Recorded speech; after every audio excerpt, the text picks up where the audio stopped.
El Señor ha dicho en Marcos 1:15, el tiempo se ha cumplido y el reino de Dios se ha acercado. Arrepentíos y creed en el Evangelio. El arrepentimiento demandado por el Señor Jesucristo es el que nosotros nos tenemos que reconocer cómo estamos ante Él, autopercibirnos en nuestros tres estados espirituales, el moral, el espiritual y el judicial. Moralmente corrompido, estamos muertos espiritualmente y estamos condenados al infierno, marchando al infierno, en el camino ancho. En ese estado estamos todos antes de ser salvos. Por eso el Señor Jesucristo ha dicho, arrepentíos y creed en el Evangelio. El Evangelio es la obra de sustitución que se llevó a cabo en la cruz hace 2000 años en favor de nuestras almas, para quitar los pecados, para expiar los pecados, para que los pecados ya no nos condenaran más. Lo dice la Escritura en Colosenses 2, 13 y 14, que los pecados fueron perdonados en su totalidad. Y que ahora nosotros tenemos que creer en esta obra de sustitución. Pero también el Señor exige arrepentimiento, que es metanoia. Metanoia en griego significa cambio. Y es un cambio que se debe producir en la mente del ser humano. ¿Cuáles son estos cambios que se deben producir? Que el hombre deje de pensar que es bueno y que por nada de lo que haga o deje de hacer entrará a la salvación, porque a la salvación no se entra por medio de las obras, cumpliendo los 10 mandamientos, guardando santidad, perseverando en las liturgias religiosas. A la salvación se entra creyendo. El que en Él cree no es condenado, pero el que no cree ya ha sido condenado porque no ha creído en el unigénito Hijo de Dios. Juan 3:18. El Señor ha dicho que ya nos dio vida eterna. El Señor nos ha dicho que nos dio vida eterna en la cruz. Y esto está escrito en Juan 10:28. Y yo les doy vida eterna y no morirán para siempre. El Señor prometió sustituir nuestras almas. Juan 10, 17 y 18. Yo tengo poder para poner mi vida y tengo poder para volverla a tomar. Nadie me la quita, sino que yo de mí mismo la pongo. Tengo poder para ponerla y tengo poder para volverla a tomar. Este mandamiento recibí de mi Padre. El Señor Jesucristo recibió un mandamiento del Padre que era poner la vida de su alma en sustitución por la vida de nuestras almas. Estas son buenas noticias para el alma, que el alma debe creer. Pero también el Señor exige que el alma se arrepienta, que deje de pensar que la persona no es mala, que la persona hace cosas buenas, que los pecados que comete no son tan graves. Y se mete en una religión a creer, conformando su mente a lo que allí le dicen, que ahora no peca. Y se está engañando a sí mismo. El Señor ha dicho que el corazón de nosotros es engañoso y perverso más que todas las cosas. Y el ser humano se deja engañar por el alma, que es perversa y engañosa. Usted es un injusto en el camino ancho, como también yo también era una injusta en el camino ancho. Pero yo fui sustituida en la cruz y yo lo creí. Yo creí que yo fui sustituida en la cruz del Calvario por Cristo, que Cristo puso la vida de su alma en sustitución de la vida de mi alma. Y esto es lo que usted, injusto del camino ancho, usted tiene que creer. Porque usted primeramente es un pecador en potencia, igual como lo soy yo. Usted es una persona que peca en sus pensamientos, que aunque usted diga que usted no mata, no roba, no comete adulterio, no hace fornicación, no mata a nadie, pero en los pensamientos suyos sí lo hace. Porque todo se genera en el corazón y en la mente. Aunque no disparemos, aunque no nos acostemos, aunque no robemos, nosotros somos todo lo que dice el Señor. Dice que los injustos no heredarán el reino de Dios, ¿verdad? ¿Y cuáles son los injustos? Muy buena pregunta. Los injustos son los que están en el camino ancho, emborrachándose, fornicando, robando, mintiendo, y no se reconocen así. Pero eso es lo que somos, nosotros somos así. Todo lo que Cristo dice en su palabra. En Romanos 3, 10 al 18 dice, como está escrito, no hay justo ni uno, no hay quien entienda, no hay quien busque a Dios. Todos se desviaron, a una se hicieron inútiles. No hay quien haga lo bueno, no hay ni siquiera uno. Sepulcro abierto es su garganta, con su lengua engaña. Veneno de serpiente hay debajo de sus labios. Su boca está llena de maldición y de amargura. Sus pies se apresuran para derramar sangre.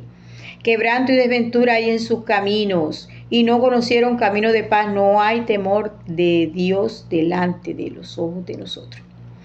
De manera que eso es lo que nosotros somos. Nosotros somos eso. Nosotros somos injustos en el camino ancho, y en el camino ancho tenemos que ser declarados justos, declarados inocentes. Y esto es lo que el Señor, cuando dice arrepentíos, esto es lo que hay que hacer. Cambio en la manera de pensar. Metanoia. Metanoia es una palabra en griego. Su significado es cambio. Y el cambio es el que debe producirse en la mente de nosotros. Cambiar los pensamientos de que somos buenos, de que no somos malos, de que hacemos el bien, de que estamos bien con Dios, que Dios está bien con nosotros, que vamos al cielo, y cuando alguien se muere decimos que descanse en paz, que Dios lo tenga en su santa gloria. Pero nada de eso es cierto. Todo eso es falso, de toda falsedad, porque nadie que se vaya sin Cristo va al cielo. Un injusto no entra al cielo, y usted es un injusto. Usted tiene que ser declarado justo por medio de usted creer en el Evangelio. ¿Qué es el Evangelio? ¿Cuál es el Evangelio? El Evangelio es el anuncio de las buenas noticias de salvación, que dicen que Cristo murió por los pecados de nosotros, que fue conforme a las Escrituras, que fue sepultado y que ha sido resucitado al día tercero conforme a las Escrituras. Ese es el Evangelio que el alma debe creer, que primeramente tiene que entender para que lo pueda creer.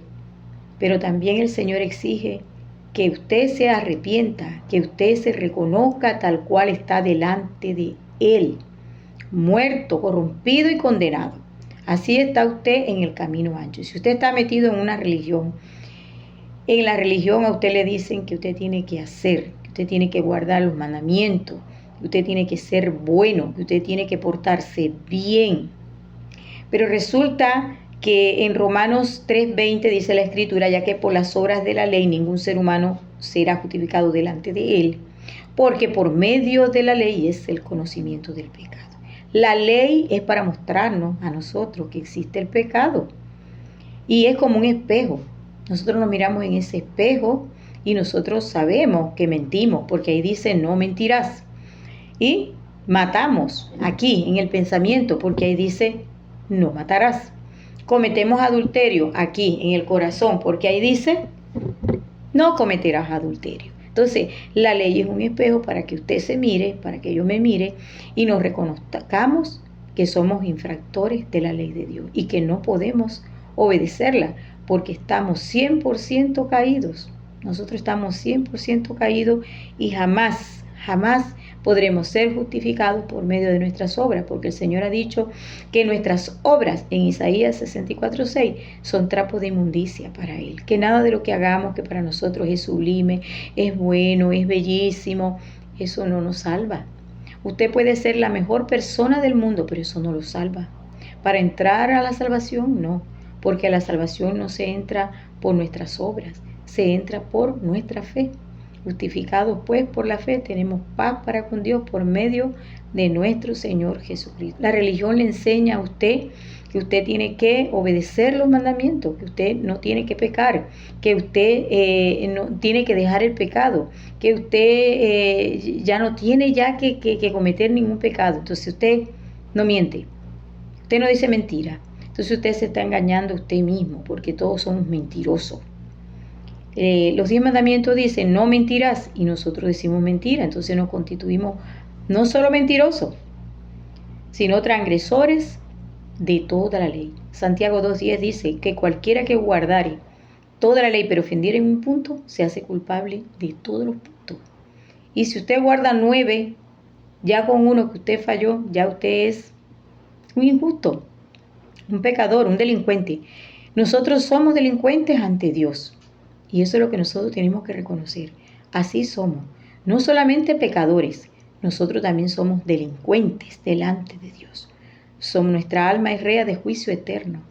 Nosotros tenemos ahora que creer que Cristo ya nos sustituyó en la cruz, que Cristo ya pagó el precio total, que usted no tiene que pagar nada, que la salvación es gratis, que la puerta está abierta, que usted no tiene que hacer obras, que usted no tiene que dejar de hacer obras, usted no tiene que dejar de fumar, usted no tiene que dejar de tomar para ser salvo, no.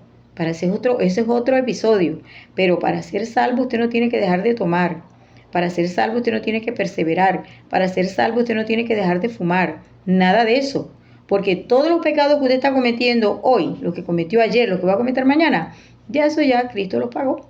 Colosenses 2, 13 y 14 lo dice, que todos los pecados fueron perdonados. Por tanto, lo que usted deje de hacer o deje de, o haga, o sea, lo que usted deje de hacer o usted haga, para salvación no le sirve, porque la salvación ya está lista, está consumada. ¿No? Así que usted no tiene que estar en liturgias, ni en religiones, ni cumpliendo mandamientos, ni nada de eso, ni siguiendo doctrinas de hombre, porque la salvación es por medio de la fe. Dice Gálatas 2:16, sabiendo que el hombre no es justificado por las obras de la ley, sino por la fe en Jesucristo. Nosotros también hemos creído en Jesucristo para ser justificados por la fe de Cristo y no por las obras de la ley, ya que por las obras de la ley nadie será justificado. Usted no va a ser justificado por medio de sus obras, dejando el pecado, perseverando en la salvación, guardando santidad, portándose bien, ser buena persona, ante el mundo. Eso no es. Usted va a entrar a la salvación es por la fe suya en la obra de sustitución, en el Evangelio. Usted tiene que creer en el Evangelio que dice que Cristo murió por los pecados de usted, por los pecados míos, por los pecados de todo el mundo. Que Cristo murió por los pecados de todos. Y así nos dejó libres. Nos sacó de la prisión. Nos sacó de la esclavitud del pecado. Nos libró de las condenas de nuestra alma. Muerte eterna para nuestras almas. El Señor se puso en esa cruz y se aseguró de que todas las almas quedaran salvadas. Y todas las almas que están en el camino ancho, todos los 1.000 millones, los 8.000 millones de almas que están en el mundo, ya esas almas están salvadas. Pero esas almas deben creerlo para escapar ahora del infierno. Porque si usted no cree, usted se va al infierno. El Señor ha dicho, ir por todo el mundo y predicar el evangelio a toda criatura. El que creyere y fuere bautizado será salvo, mas el que no creyere será condenado. Marcos 16, 15, 16. En él también vosotros, habiendo oído la palabra de verdad, el evangelio de vuestra salvación, y habiendo creído en él, fuisteis sellados con el espíritu de la promesa. Dice el Señor allá en Marcos 16, 16, el que creyere y fuere bautizado. Acá en Efesios 1, 13 y 14 dice, en él también vosotros, habiendo oído la palabra de verdad, el evangelio de vuestra salvación, y habiendo creído en él, fuisteis sellados. Así es que usted va a ser sellado, oyendo el evangelio que dice que Cristo murió por todos los pecados de nosotros, conforme a las escrituras, entendiéndolo y creyéndolo. Así usted va a ser salvo. El Señor ha dicho, el que oye mi palabra, el evangelio, y cree al que me envió, tiene vida eterna. Y no viene a juicio, no viene a condenación, mas ha pasado de muerte a vida. De manera que esta es la única manera de que usted pueda entrar a la salvación. Esta es la única manera en la que usted pueda ser salvo del infierno. Primeramente reconociendo lo que usted es ante él, un delincuente, un pecador en potencia, una persona que es injusta y que tiene que ser declarado justo ante Dios por medio del Señor Jesucristo, por medio de creer en el sacrificio del Señor Jesucristo, por medio de su fe. Dios puso su gracia, ahora usted tiene que poner su fe, porque la salvación es por fe. Dios lo bendiga.